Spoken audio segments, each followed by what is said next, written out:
You know that feeling when you're trying to wrap your head around something complicated, like you're searching for that one key insight, maybe a shortcut to really get it without drowning in details. Yeah, totally.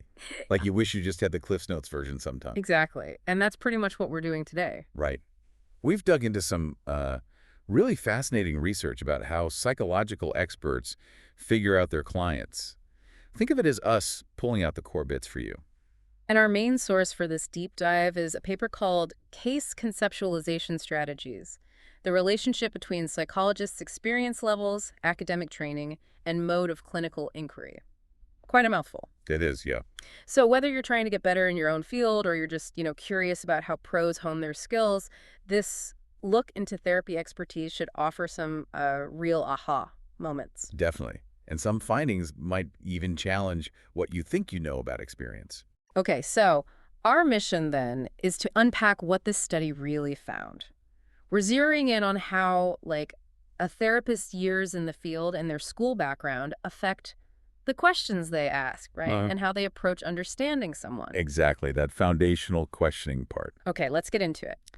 Because I think, most people just assume experience equals expertise. More years doing something, you get better, more confident, quicker. Right, the common sense view. You practice therapy for 20 years, you must be super insightful, fast, confident. Yeah, you'd think they'd have this almost instant grasp. Well, that's where this study throws a bit of a curveball, right away.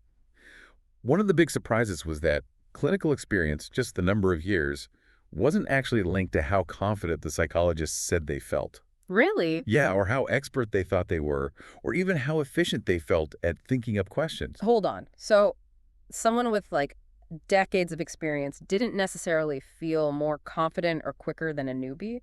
That kind of flips the script, doesn't it? It totally does. Yeah. It suggests maybe experience isn't the whole story when it comes to feeling like an expert.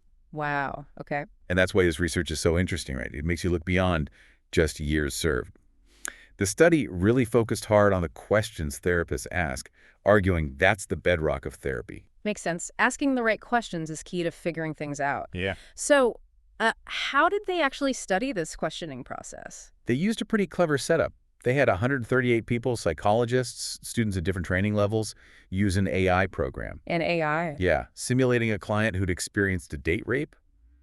The participants could just type in any questions they wanted, like a virtual interview. Huh. Okay.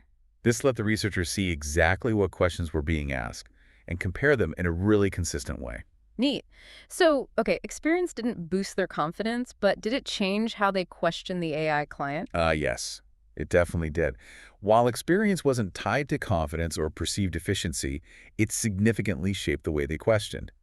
There were clear patterns for the more experienced folks. Okay, what were they? What did experienced therapists do differently? Well, for one, they tended to focus much more on the specific details the client provided. Hmm. Like they were more likely to go back and reread the case info or ask questions directly sparked by something the AI said.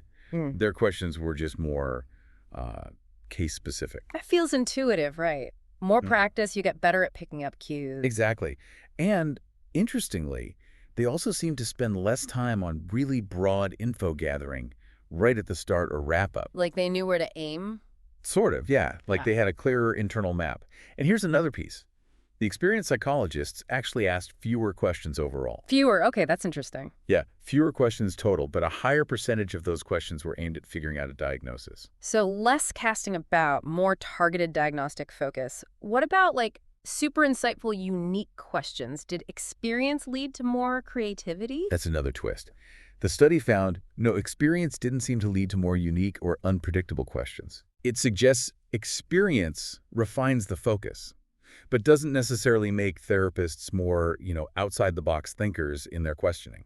That gives you pause. It's like they develop this common clinical wisdom, as the paper calls it, better listeners maybe, but also very driven by that diagnostic goal. Precisely. And this fits with ideas about how experts work in general. They often use mental prototypes of typical cases and engage in forward reasoning. Forward reasoning? Yeah, like they form a hypothesis early on and then ask questions mainly to confirm it.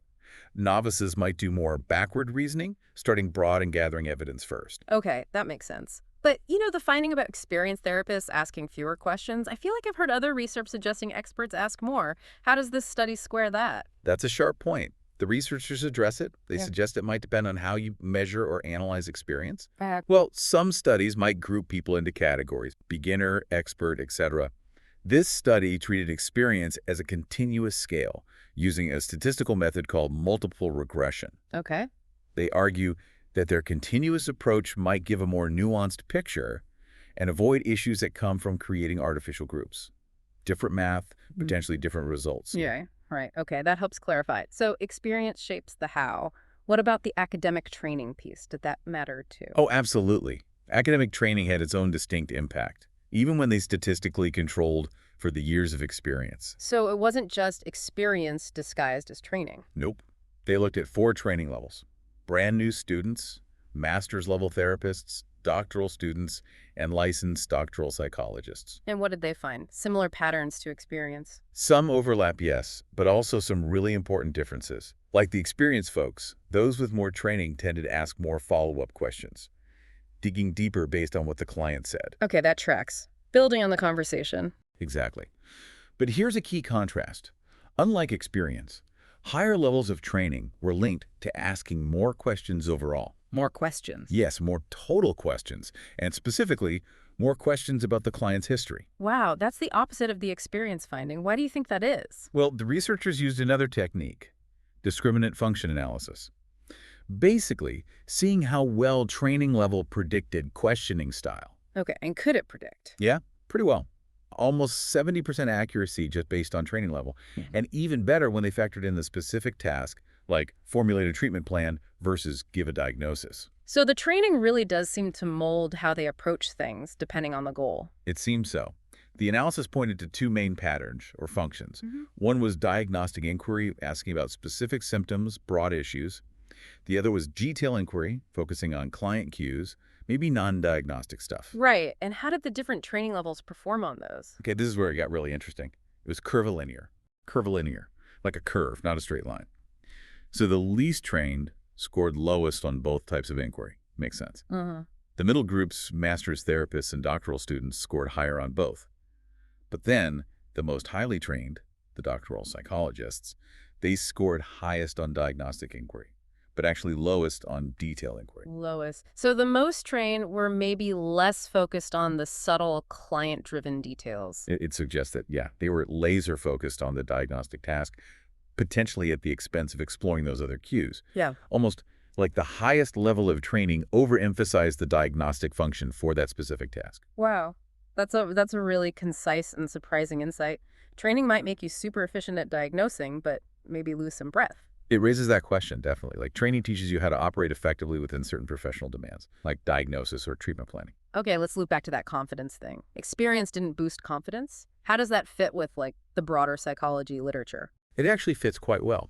There's a body of research suggesting therapists, and people in general, often overestimate how accurate their judgments are. They feel more confident than their actual performance warrants. The Dunning-Kruger effect territory. Somewhat related, yeah.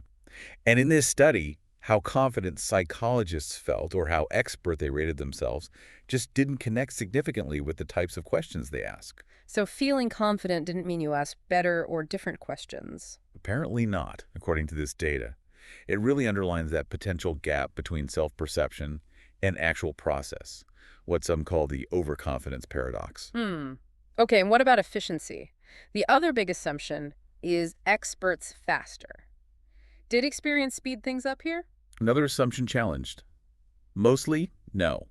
The amount of experience wasn't related to how long it took them to think up and ask their questions. Seriously, no faster overall. Not overall. The only bit where experience seemed to speed things up was in asking questions about the client's history. They spent less time on that specific part. So, quicker on the background check, but not the rest. That seems to be the case here. And the researchers offer a really cool possible reason. Yeah. They suggest that this kind of psychological inquiry isn't just a technical task. It might be more like a complex creative process, maybe like writing. Huh. How so? Well, expert writers don't necessarily just get faster. Their process might become more complex, more layered, considering more angles. It takes time. So maybe experienced therapists are doing deeper cognitive work, even if they aren't asking more questions or doing it quicker overall. I like that analogy. Expertise isn't just speed, it's depth of processing. That reframes it nicely. Okay, so wrapping this all up for folks listening, what are the big takeaways from this deep dive? Well, I think the standout points are, one, just having more years under your belt doesn't automatically make you feel more confident or expert or even make you faster at this kind of task. Right. Counterintuitive, but important. But two, experience does change how you question. It seems to tune you into client cues more and sharpen your focus on diagnosis. And then there's training. Yeah. And three, academic training has its own impact, separate from experience. It shapes questioning in distinct ways, maybe pushing towards certain goals like diagnosis, sometimes even leading to more questions, unlike experience. And that curvilinear thing with the highest training level, maybe focusing less on detail inquiry. Mm, Fascinating. absolutely. Which leads us, I think, to a final thought for everyone Right. listening. Yeah. If experience alone doesn't guarantee better accuracy, and the paper mentions other research suggests it often doesn't, then what does make for truly effective understanding? Not just in therapy, but in any complex field. Mm. If it's not just years, what else is crucial for developing that deep insight and making good judgments? Something to think about in your own work or interests. That's a really great question to leave people with. What lies beyond just putting in the time? This has been a fantastic exploration. Thanks for diving deep with us today.